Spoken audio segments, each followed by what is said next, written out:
Emily Rivers had lived on Willow Creek Lane for 3 years, and in that time she'd built a comfortable, quiet life. The cul-de-sac was peaceful, the neighbors were friendly enough, and the rhythm of life had become pleasantly predictable. She worked remotely as a children's book illustrator, spent her weekends tending to her small garden, and kept mostly to herself. But there was always one neighbor who stood out: Mark Dalton. Mark was a reserved man in his late 30s, recently moved in next door with his aging golden retriever, Cody. While many people in the neighborhood exchanged quick waves or small talk, Mark always seemed genuinely kind. He'd helped Emily shovel snow during last winter's storm without being asked, and occasionally left small notes or seasonal cookies at her door, always signed, M. That Tuesday morning started like any other. Emily was in her kitchen, trying to decide between peppermint tea or coffee, when a gentle knock came at the front door. She glanced at the clock. It was only 9:30 a.m. She opened the door and found Mark standing there, holding a brown paper bag and looking more nervous than usual. "Hey Emily," he said, shifting on his feet. "I hope I'm not interrupting anything. I baked too many muffins and thought you might like some." "Oh," Emily smiled, pleasantly surprised. "That's so sweet of you. Please come in. I'll make us some tea." Mark hesitated for a moment but eventually stepped inside. It was the first time he had ever entered her home. Emily noticed how he looked around politely, as though memorizing every detail while trying not to stare. They sat at her kitchen table with fresh tea and warm banana muffins. The conversation started casually: weather, work-from-home life, Cody's new arthritis meds, but something felt different. Mark was clearly carrying something heavy on his mind. After a moment of silence, Mark cleared his throat. "I know this is sudden," he began, his voice quieter, "but I actually came by for another reason." Emily's heart paused for a beat. "Oh." He reached into the pocket of his jacket and pulled out a folded piece of paper, placing it gently on the table between them. "I found this while going through my late uncle's things last week. It's something you should see." Emily stared at the paper for a moment before opening it. Inside was a letter, handwritten, yellowed with time.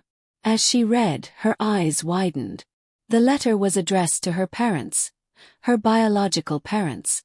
Mark's uncle, it turned out, had worked as a private investigator in the late 90s.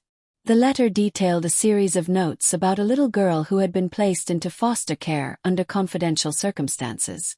That little girl's name had been Emily. Her hands trembled. "Wait, how did your uncle, why would he have this?" she asked, stunned. Mark looked uncomfortable. He was involved in a case that never saw the light of day. Something about an adoption agency under review.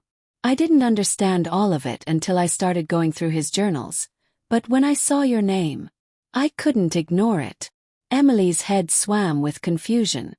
She had grown up believing she had been adopted through a standard, open process. Her adoptive parents had always been transparent, kind, loving people who told her everything they knew. But this letter hinted at something more. The hours that followed became a whirlwind of tea refills, laptop searches, and emotional pauses. Emily brought out her adoption documents, and Mark shared photocopies of his uncle's case files. Together, they began connecting dots Emily never knew existed. Apparently, her biological mother had tried to reach out multiple times, but those attempts had been blocked or misdirected.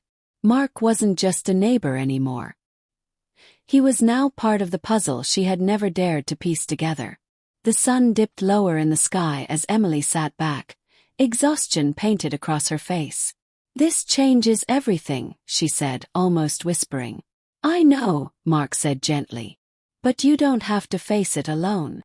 In the weeks that followed, Mark and Emily grew closer, not romantically, but through a deep, respectful bond of shared purpose.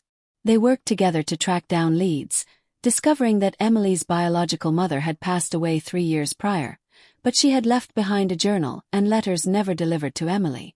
Through a non-profit, they contacted the legal guardians of the estate and eventually obtained access.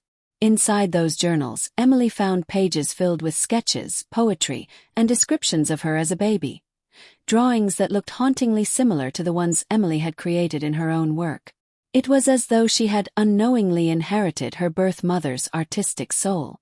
One afternoon, as Emily sat quietly on her porch, journal in hand, Mark joined her with 2 cups of iced tea. "I think you were meant to find this," he said. Emily nodded, tears soft in her eyes. "I think so too. And I think I was meant to have you knock on my door that day." Mark smiled, and for the first time in weeks, Emily felt a deep, settling peace. It wasn't the kind of shocking turn you see in movies with explosions or dramatic outbursts, but it was a life-altering shift. Quiet storm of truth, identity, and healing, all triggered by a neighbor's kindness and a long-lost letter. And as the summer stretched on, Emily realized that while family can begin with blood, it often deepens through choice, truth, and the courage to open your door.